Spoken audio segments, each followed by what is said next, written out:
what the Gen Z generation is grappling with, what everybody is grappling with, is not just a change in the economy, a change in politics, but a change in how you define self-worth. And you can, of course, still define your self-worth, and you should define your self-worth through your friends and your family, and like how you love and how you think and what you are. But, you know, work has an element to do with that too, most of the time for a lot of people. And that's just up into a giant question mark at the moment.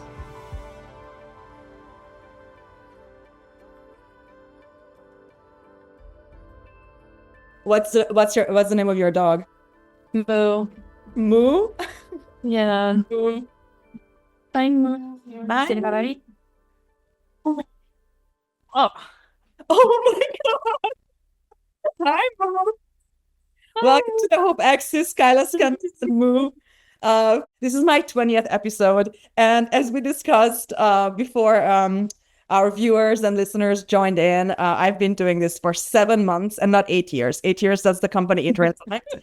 And we also established that your book, In This Economy, came out almost 1 year ago. This is an advanced copy, and I remember when we were doing the Future of Publishing Festival here in New York, and you came and you brought, I think, like 1 copy of this, and it was so precious. And I have it. It's the apple of my eye.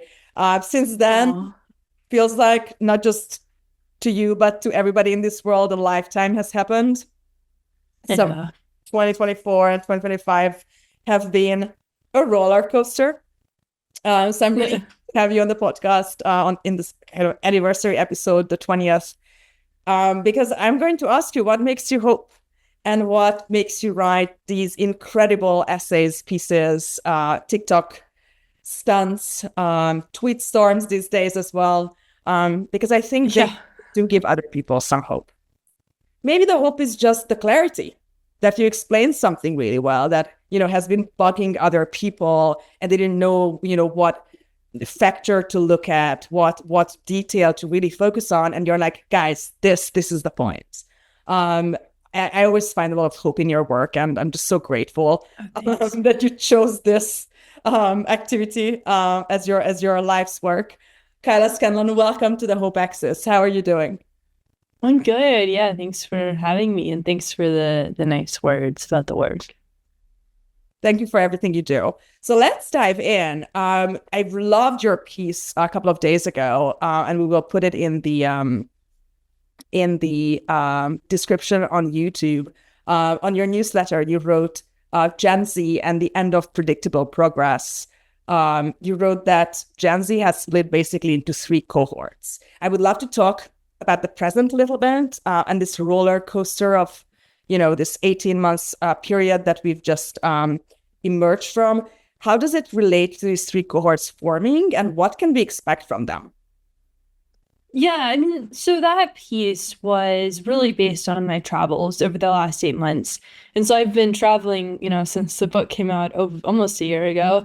I've been like on the road.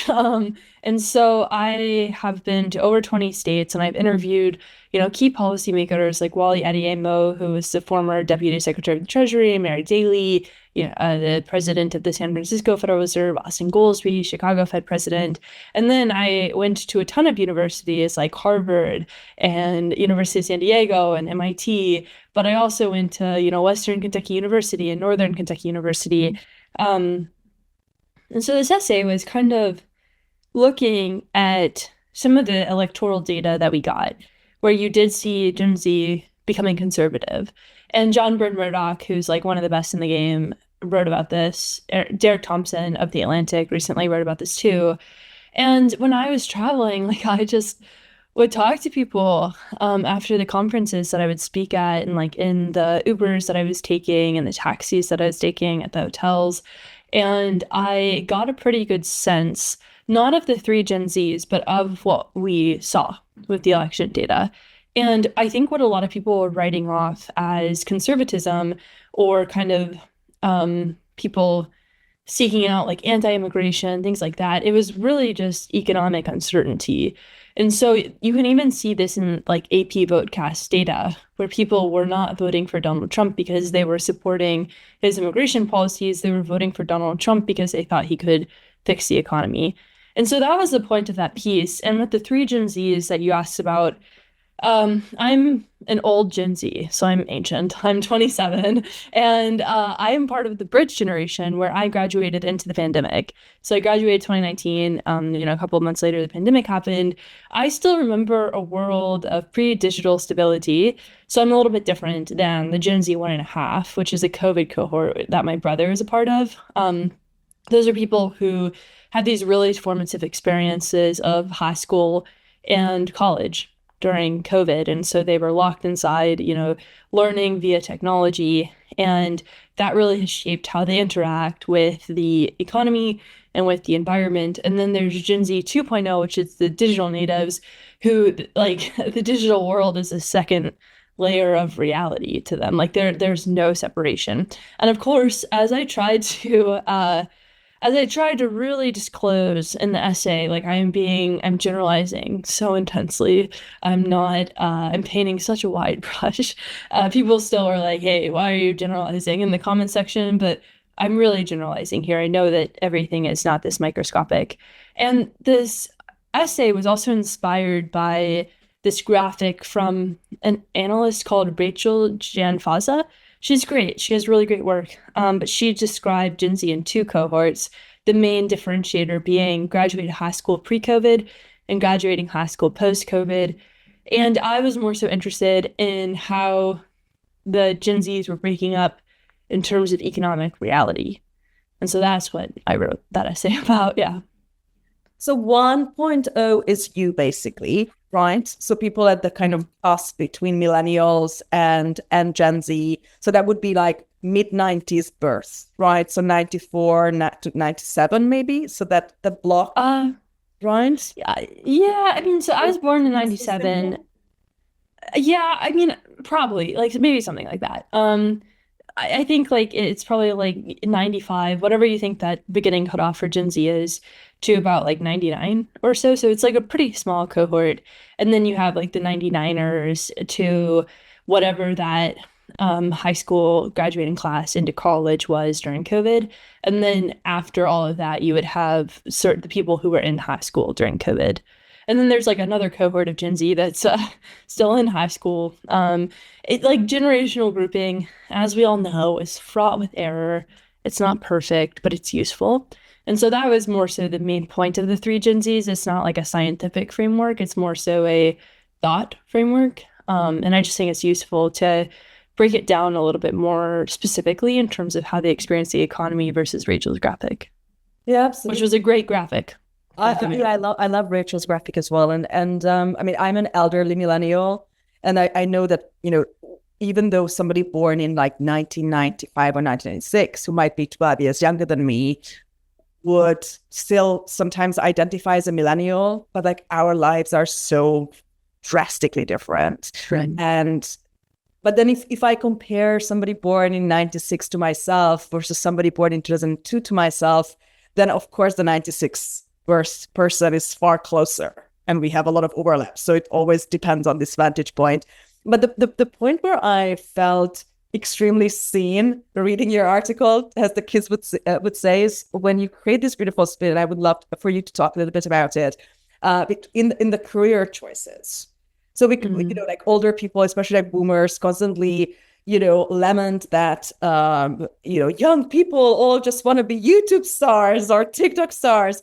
But what you say is that this is actually more of a delta, and there's a huge split that will greatly define how the economy will look in 20 years, how AI adoption will look, how, different geographies, even within America, will fare economically. And you differentiate between the safety seekers or the normies and the other group, which in your analysis is not like universal good, by the way, which I really like, that the digital gamblers, right? Or the millennial version used to be banker versus DJ. And then it turned out that, the DJs are all either insane or, trust fund babies. But like for the Gen Z, it's a little bit more complicated because it seems like there's a gold rush on both sides. Would you mind just saying a little bit about this and whether me as a millennial, finding myself in this dichotomy somehow, is that just an illusion, or is this somewhere where Gen Z and millennials are actually similar?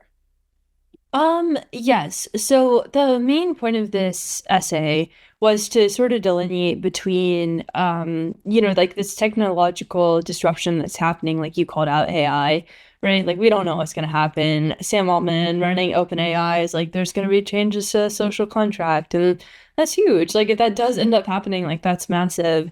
And then the other part of this is you Just have this throwing around these big words, and people are like, I wait a know. minute. If I this know. is true, then maybe we just should just stop here for a second and talk about this. Yeah. It's like, should you be paying taxes on this? Um, who's in charge? And then the other thing is the political creative destruction too. Like, for however you feel about the policies of the Trump administration, what they're doing is dismantling the government. Some people think that's good, some people think that's bad. And the responses to this, like this economic uncertainty that's created through a world where AI is potentially going to not only replace your job, but replace you in the social structure, that creates this movement towards the edges. Like anytime there's uncertainty, people are going to move to either edge of an extreme. And so that's what we see. It's a version of the barbell strategy by Nassim Taleb. And he writes that that's like the best way to invest is like have these really, really risky bets and have these really, really safe bets. And so it's a version of this because people can only really do one of those. Theoretically, they could probably do both. But you see people usually just picking one.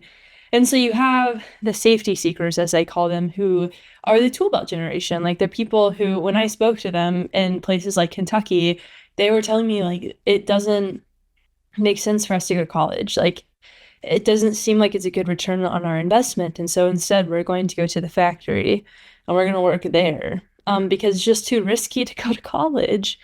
And that was a really formative conversation that I had. I talked to several students about it, and then I talked to one of the administrators at the school that I was at who confirmed it. And she was like, yeah, we see the kids just, going straight to manufacturing, which is okay. Like neither of these paths are bad. And then you do see the meme coinification of things where people are, maybe they'll raise a ton of money for a pre-product, pre-idea AI startup, or they'll launch their own meme coin, perhaps participate in Argentina's meme coin. The country launched their own meme coin. So you have things that make sense. Like these are both pretty rational responses to economic uncertainty. And the safety seekers are not being not risky. They're just like trying to minimize risk. And the digital gamblers are not trying to not avoid safety. They're just finding more opportunity in potential than the stability that the safety seekers are going after. So that's just like a thing that I think you've probably really noticed online is like the meme coinification. And then when you go and you travel and talk to people in the US, you do see this. Like the Wall Street Journal had a really long article and a really good article about the tool belt generation that's Gen Z. And so there's, data backing up both of these. I'm not just up here, spewing anecdote. There's some data behind it all. Yeah, I mean, this pocket universification of the world, I think, is becoming really, really shocking because on the internet, your experience is that everything is kind of every idea is globalized, right? Every opinion spreads. And then you just like get into your car and drive, I don't know, 20 miles somewhere. And it's like, are people on a different planet? And then, yeah, they just get a different algorithm. Yeah. Oh, that's huge. I mean, for you and the whole vibe session theory, it must be kind of shocking how much there's a vibe in one town and the same exact economy is seen as in a completely different light, just like down the road. And like, are we looking at the same data? And yeah, they are just being fed different kind of emotional content. Yeah, I mean, it's it's really I'm working on like a follow-up to the piece about the gender divide because Germany just had elections and you saw young women just swing to the far left. And that's also like what I found in my conversations with young women that would come to talk about economics, which is unfortunately still a pretty small group. But these were women who were, working real hard. They wanted jobs, they wanted opportunity. And what's sort of interesting about that is, and this is like not what you just asked me, so we'll get to what you asked me, but actually I was going to ask you about the men-women divide politically, and I'm so happy that you're writing about this, so please take the floor. Yeah, sorry. I was editing the piece right before we got on the call.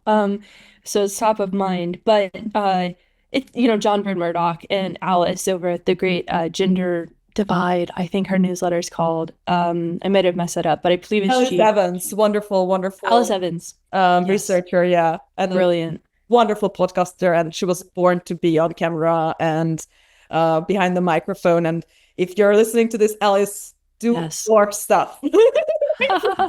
More public stuff. We need you. She's like you. She like goes and travels and sits down with people and makes bread with people and asks them, so how you're doing? Yeah, no, her essay on this was phenomenal. Like, she went all over the world. I'm just in the United States locally, and not and traveling all over like she is and getting pretty cool pictures. But so yeah, like when we look at the data from young women, like John Bird Murdoch and Alice have both pointed out, like, there's that digital fragmentation that you were talking about, where, that digital fragmentation ends up showing up in real life too. Like, the algorithm that you have ends up shaping how you perceive reality, right? And so if you're like viewing, just for an example, like if you're viewing a certain type of like body on your Instagram reels, like you're viewing maybe a body that you aspire to, you're going to be like constantly seeing that body in the real world. And the same way with like political polarization too. Like if you're constantly looking for some sort of battle, like you're going to find it. You're going to find somebody who disagrees with you. And what's really interesting about the digital fragmentation is that when we're actually with other people, like when we're able to break bread, as Alice does, you're able to actually sort of shift your brain around and like develop more empathy and like relate to that person a little bit more. When we're behind a screen, we're not able to do that so much. And so I'm rambling because these are still it's still half-baked essay. Now I just looked up, like you have one of my favorite chapter titles, chapter 18 in this economy is Humans Are the Economy. Yeah. You're like, yeah. Yeah, I mean, it's just it's the oikos. They are old, right? Yeah, I mean, they are. We are. What would you say? It's the oikos, right? It's the household. It's the whatever unit you live in. That's where it is. Right, yeah. And like that's what I noticed on my travels too, like who you end up talking to, the life that they live, like if they have children, like that's gonna of course view their world differently. If they have an aging parent, if they're about to get married, like that's a psychologist's responsibility to talk about those things, so I won't touch on it too much. But the sentiment absolutely does end up shaping reality. And so like what's interesting about the present moment is we're getting some pretty negative consumer sentiment prints where people are like, I'm pretty worried about tariffs. I'm super worried about inflation. I'm really worried about my ability to find a job in 6 months. And so what ends up happening there, and George Soros, is the first guy or Milt Keynes wrote about it before him, but George Soros, master of this reflexivity, the idea that perception can end up fueling reality. And so I think that's the thing to worry about when we have these echo chambers online that can end up shaping how we think about the real world and end up creating perhaps a negative perception that then can go into a negative reality. And then, of course, it gets increasingly complicated when people are rationally responding like how they are with the sentiment prints right now. So hopefully that was coherent. I do feel like I'm rambling, so I apologize. I mean, first of all, it's not rambling. It's like a really beautiful, multi-layered analysis of extremely complicated things. So, I kind of, in the sense, you and I, we are in the same business. We are trying to improve people's kind of intellectual outlook on the world, right? In different ways. We try to teach people, give them new ways to be literate in the world, to feel in control, to not just suffer and have things befall you, but participate. In your case, it's the economy. In my case, it's actually also the economy, but more like intellectual production. And I'm so curious how in this current moment, this is end of February 2025, like, have you seen really good methods for how to change people's minds? Like, have you had any experience through your traveling or, your very passionate Twitter interactions, your Interintellect salons, I don't know, some TikToker that I'm too old to know about, where you felt that, oh, actually, this works. Like this person or yourself in that situation, you had the magic sauce. And what was that? What happened? Yeah, I mean, I don't really go out to change people's minds. Like, my whole goal is to give people the tools that they need to understand the world around them. And sometimes my opinions do leak out. Like, sometimes they do on Twitter. I try my best to not do it, but sometimes they get in the way. And so I really try to just be like, okay, everybody, like, here's what's happening. I did a talk on AI and automation in Northern Kentucky, and it was a very tailored talk. It was pretty intense to prepare for because it was all about how AI and automation was going to impact this region in Northern Kentucky specifically. And it was an hour-long talk. So, like, it was a lot of work going into it. And the feedback that I got was like, oh, what does she know? And which is like valid, right? And so that's the thing. Like, I had a ton of research, I had a ton of backing evidence, and then people are still going to look at you perhaps as a vehicle of information and be like, I don't believe you. And then there was some feedback that I got after the conversation where people were like, oh my gosh, it's so nice to hear a relatively young person talking about stuff, and like, thank you, thank you, thank you. You're so right. And so it just depends on what that person is feeling that day, maybe what they ate for breakfast.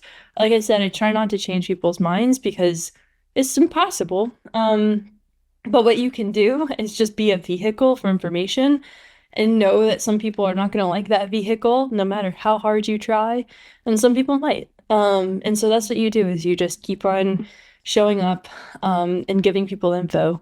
Yeah, that's what you do too. You once told me, and I love it, and I often think about this, that I don't know, I was about to write about something, and I was worried that people would not give a damn about this thing. And then you feel like whatever you put in the text to try to convince people, the less it works.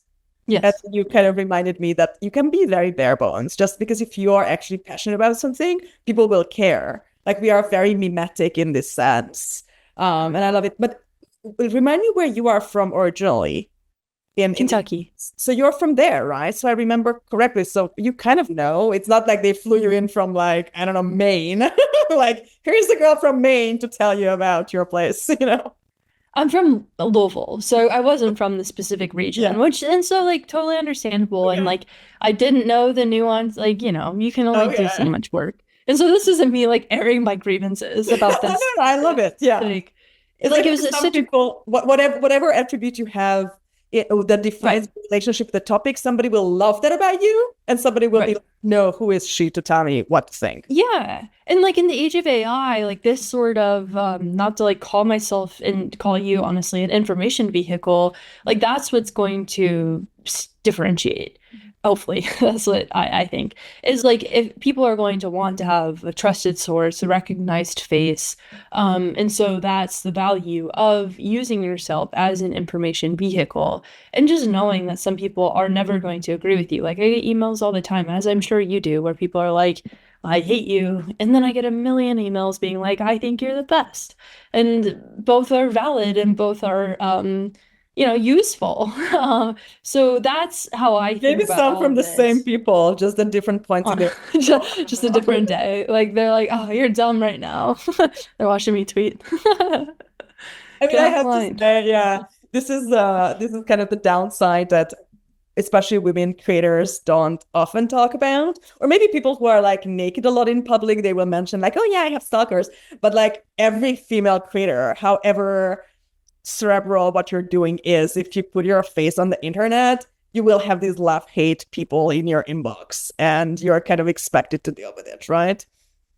I think all people do. Like I've been chatting with this guy, this friend that I made from Twitter, and we chat mostly about like politics. And then he's like, I got a couple of death threats today for, tweeting about politics. And so I think if what happens when you put yourself onto the internet, which I still think is a valuable thing to do, but what happens is Yeah. you become a target. And like if you're a woman, it's an easier target because they'll just be like, dumb woman. If you're a man, you're also still a target. If you're in between, like, everybody's still a target for that kind of stuff. Agnes Collard was telling me, who is coming to this podcast in a couple and in a 1.5 months, and like she also has this, and I'm like, she's a Socratic philosopher. Like it's like what I don't know, like, and there's nobody's off. It goes. I think maybe if people are very old and I don't know, maybe there are like specific segments of people, but as we encourage people to get out to the public more, we should also add that, well, there is a kind of fine print to it. So I mean, yeah, it's definitely the risk that you take. And I think the upside is well worth it. But yeah, I mean, that's just the thing is it goes back to like what I was talking about when we don't see each other, like people are just going to be that much more likely to just see you as a total punching bag. And it doesn't matter what you're talking about. You end up becoming a vehicle for information and people are going to respond accordingly. And so it's not like, it's just where we're at. And I think it's created a lot of issues. I think there's a lot of benefits to social media too, like, my job, your job. And so I don't know, like we're at this really weird moment where AI is going to complicate the human to human interactions we have. It already has. I don't know if it'll be like as big as everybody seems to think it will be, but it's going to do something, just like how the cell phone did something, just how the PC did something. And you we're see just this going to further have these. driving away people, like further driving people away from each other. You see I the. don't know. Okay. I mean, I see a world where it's kind of like the humans are like, where are the other humans? It's almost there's something, and I'm not a scientist, but I do think there's something in our brains where if we see this AI generated content, it sort of sets off. Will Mandis had a good tweet about it where he's like, it almost feels like you're eating an unhealthy food.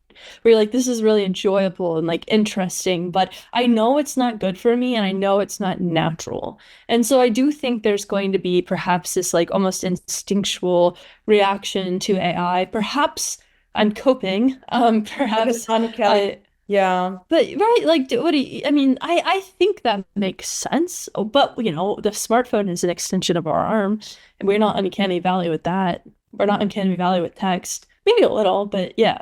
Yeah, I don't know. I find the psychological reactions very different. Like I remember when the first iPhone came out and I was really in my most sociable age. I think the iPhone came out when I was like in my early 20s, and then until my early 30s. This huge transition happened when we went and became a basically mobile first society. And but what I'm noticing now is much more of a reshuffling of status. And I haven't really seen big like dethroning situations. Like I think it will happen. But what I have noticed is that people who are very rigid in their own sense of personal status are not doing well. Like there's an anxiety or even something, like I just see that they will suffer emotionally unless they become a little bit more humble about it. That yes, you will need to learn how to use this tool. Yes, your students will use this tool. You can't be a Luddite in this particular, I mean, you can, but you will lose out, like you will lose all of your competitive advantage. It's not optional, right? And I feel that some people have a really, really hard time just like accepting this fact because it's happening so fast. Like I had to sit down earlier this year and just like rethink my entire roadmap for my own company because like the roadmap I created 5 months ago is like no longer valid. And I spoke to my investors and they were like, yeah, you should redo it. Like 2 years ago, if you had redone your entire roadmap 4 months after creating it, people think that you're a flake. Whereas now it's like, no, you should do it like quarterly because you don't know. And the responsible thing is basically just like wipe off the whiteboard every 4 months. But that's a whole new era in business and planning and institutions and identities. Are we ready? Are we ready for this kind of rapid fire life?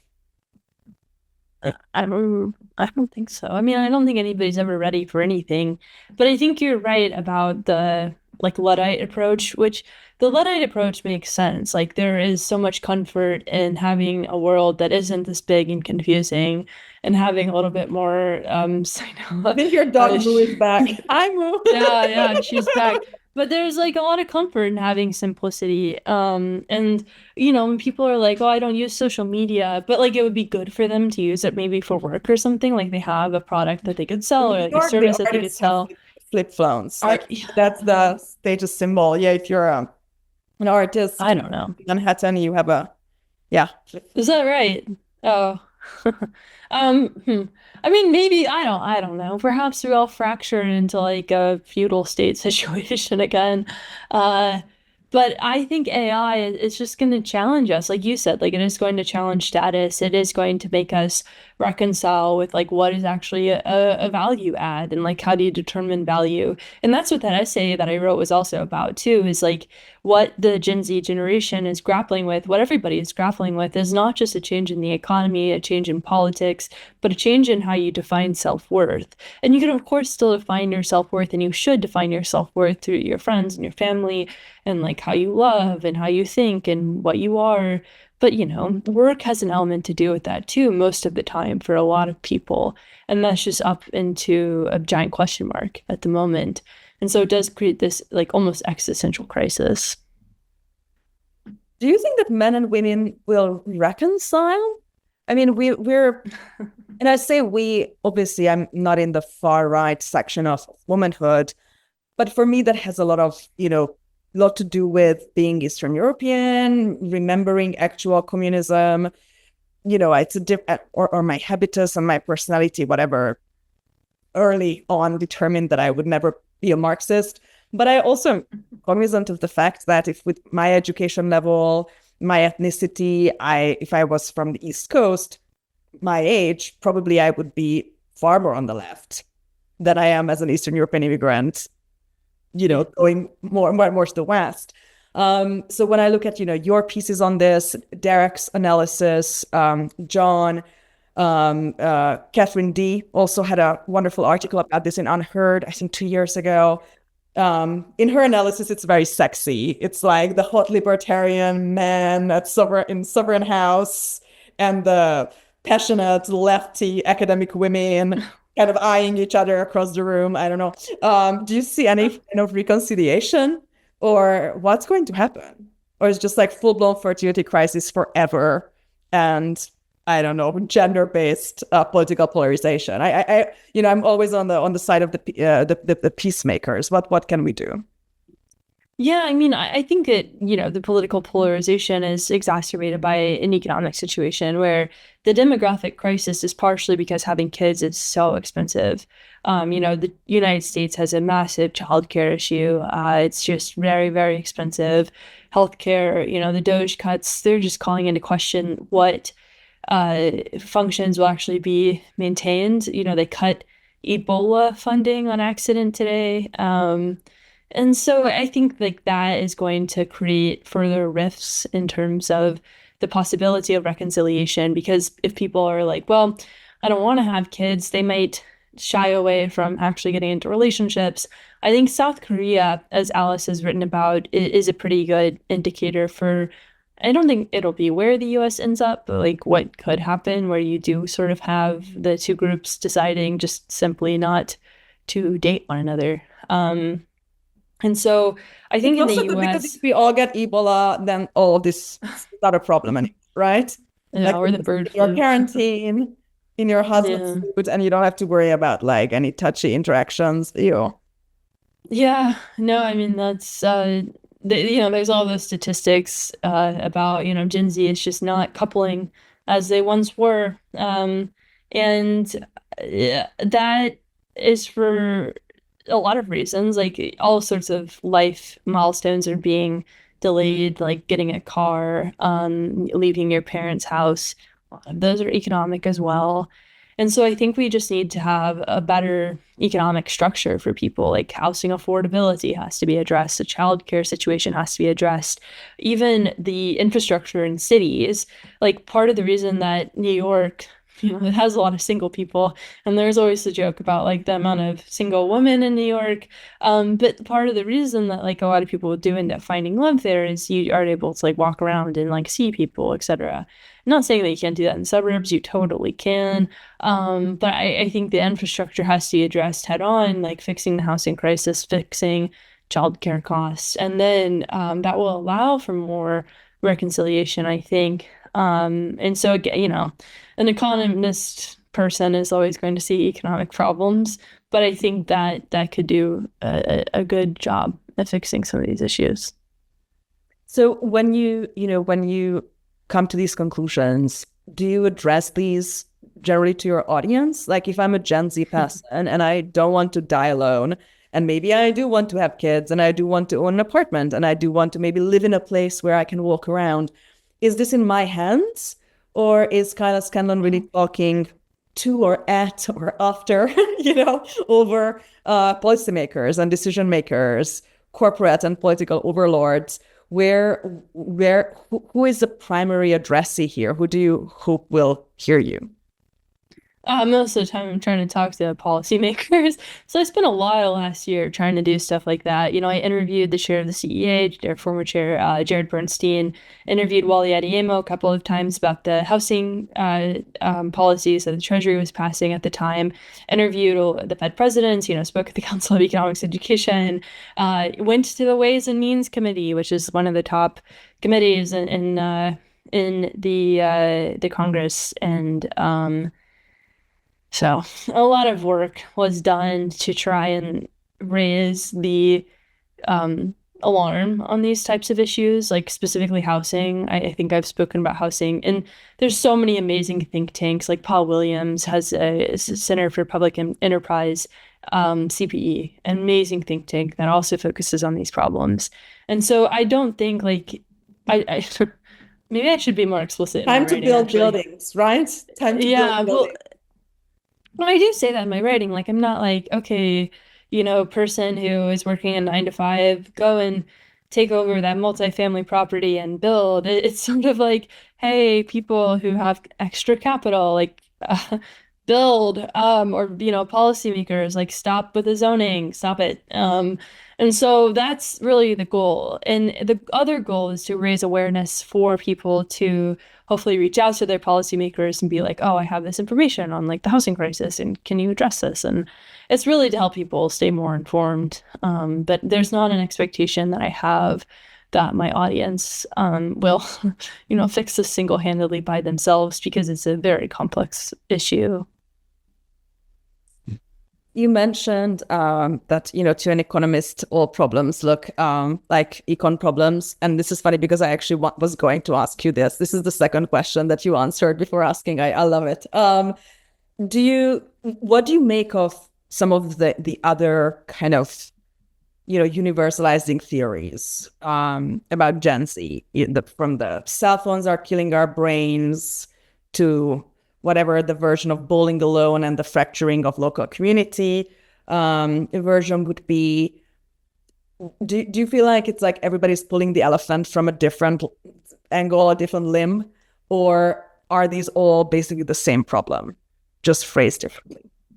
Yeah, I mean, I think a lot of like you could say that the cell phones cause isolation. The isolation might make people more reliant on the cell phones, and I think that one is a little bit more clear, where the cell phones probably caused elements of isolation. We also had COVID lockdowns, and it's hard. Like that really was tough on development and literacy. Like, I graduated into that, and my workforce or my workplace manners are terrible. Like I don't really know how to network because I just wasn't in that environment.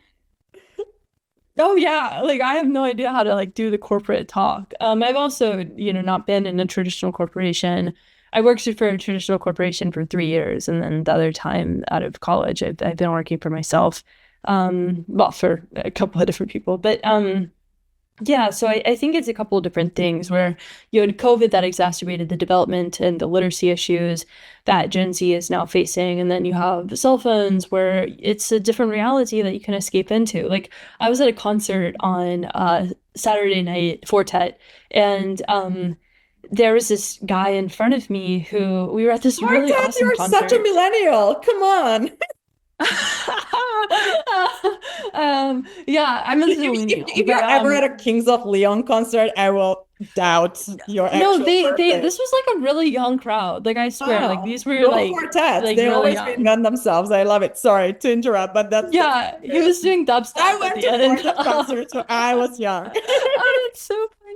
Yeah, he's the best. But this guy in front of me was on his cell phone scrolling Instagram like during the concert, and I was like, this is crazy town. But they're like the reason that he was doing that is because it's so Be in the easy to like present, dude. but Raise he can your just eyes. slip into Look at the another girl. reality. Like if he's not comfortable at the Fortech conference, if he's not comfortable at the Fortech concert, then he can go network on his Instagram instead of networking with the young women Oh around my God, it's him. the equivalent of being on a date and then going on Tinder in front of your date. Yeah. Like you're Oh, at a it's concert happened to and in me. front of the Yeah. artist, you go and look at other artists on your phone. Like, get out of Yeah.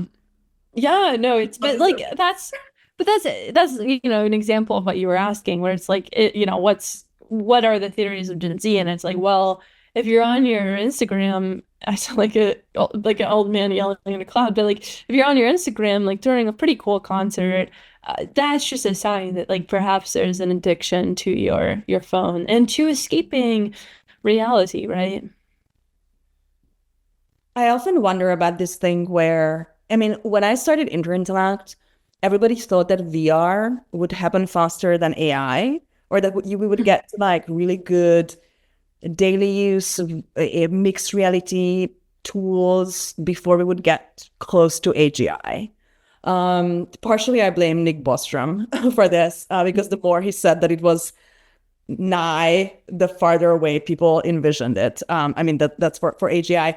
And I often wondered, like, oh my God, it's like 2040 and there's this married couple. At the time, I didn't know that married couples were going out of fashion. And, they live in this apartment and they have their own personal filters. And so the guy really likes this painting. The wife thinks it's hideous. So they just solve the problem because in the guy's filter, the painting is there. And in the woman's filter, it's not there. Yeah. Problem Yeah, I solved. mean that But then are they in this yeah. community? And this is like, in some form, this is going to happen. Like some version of Yes. going to happen. You won't have to like Yeah. learn how to reconcile things anymore because you won't have to. Yeah, conflict resolution will be a major skill. No, my laptop broke on the plane. The screen cracked, which was like really tragic. So I had to go get a new laptop, and so I went to the Apple store, and they were doing the VR headset demo when I was there. And the guy was like, "Look, you can go inside of your photos." And like on the screen, like the man was just like wandering into this glacier. And so I think that there is definitely a world where you can be standing in one spot and like be entirely in a different spot than the person next to you. And I do think that'll have like massive implications on how we perceive reality, which is already so fragmented. And then if you can pick and choose what you want, which we already can with algorithms, it will have consequences. It will have consequences. I mean, that maybe is the one thing that, because every time I try to do VR, I end up just like throwing up. So I'm less, Yeah.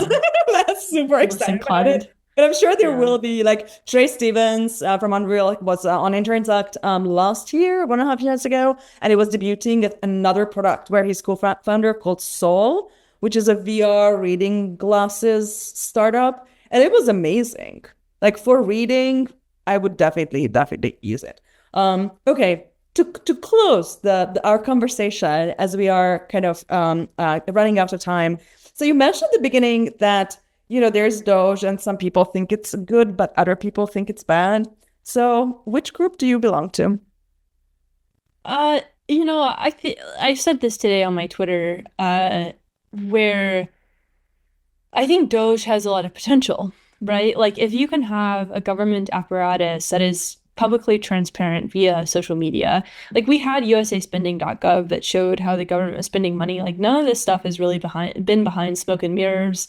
like people have been saying. But if you had a government apparatus that was headed by a guy who a lot of people think or thought, was pretty cool, like that could be really, really useful and like could be super cool. And I think some of the people that Doge hired, like Luke, who did the scroll thing, Luke Ferriter. that's amazing. Yeah, Luke Ferriter. That's so cool. Like there was so much potential there. However, I think what they've done, where they've, found fraud, kind of lied about stuff, they leaked classified data, they've fired people and then have had to rehire them. It's just like if you were the CEO of a company and you were doing all of this, you would be fired. And like I'm not an Elon Musk. Like I have not founded really successful startups, but I think if Elon Musk was looking at the actions that Elon Musk was taking right now, he'd be like, Elon Musk, you're fired. And so that's what I worry about with Doge is they're just not being careful enough. They're not operating with a transparent framework.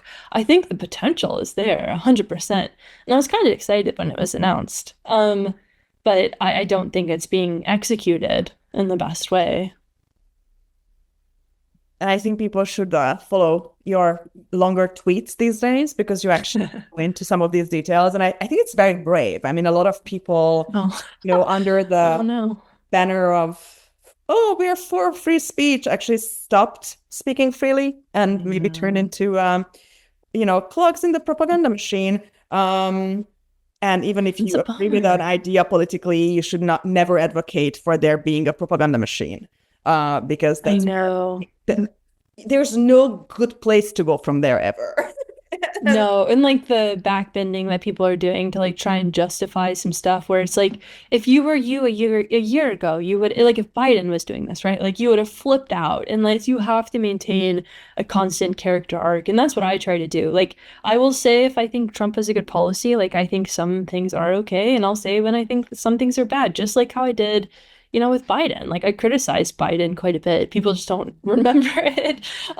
So yeah, absolutely. I think this is where the real kind of competitive edge of the AI era will come from. And this is why people should stop being extremely short-termists and just like suck up to power or whatever is the kind of topic du jour and think about the next 20 years where people who are trustworthy because they kept their integrity to this roller coaster will be the people whose curation we will accept, whose opinion will matter. And I can't see, AI taking that job. So that's my personal recommendation for people who want to have a sustainable career going forward. Try to become like Kyla, have integrity, and don't bend over to power. There's no good place that whatever you're doing, it's going to be so embarrassing for you in a few years. One way or another, don't do it. Yeah, definitely. Yeah, power has responsibility. And if the power at hand is not taking responsibility for things, it's not a power you want to be associated with, Amen. I hope that our listeners and viewers have found some hope in these words. I personally find it very empowering. So I hope. Oh, and hi, Moo. Moo is back. Oh my God. This is like my first like double podcast episode when I have two guests. This is amazing. What is Moo hopeful about these days? I think Moo is pretty hopeful. I'm gonna take her outside in just a second. Moo is hopeful to go smell some flowers and hopefully see a squirrel. So. I love it. So Moo is going to touch grass. Kyla, thank you so much for joining us. Best of luck with your walk. And yeah, everybody, thanks for listening. This was my 20th episode.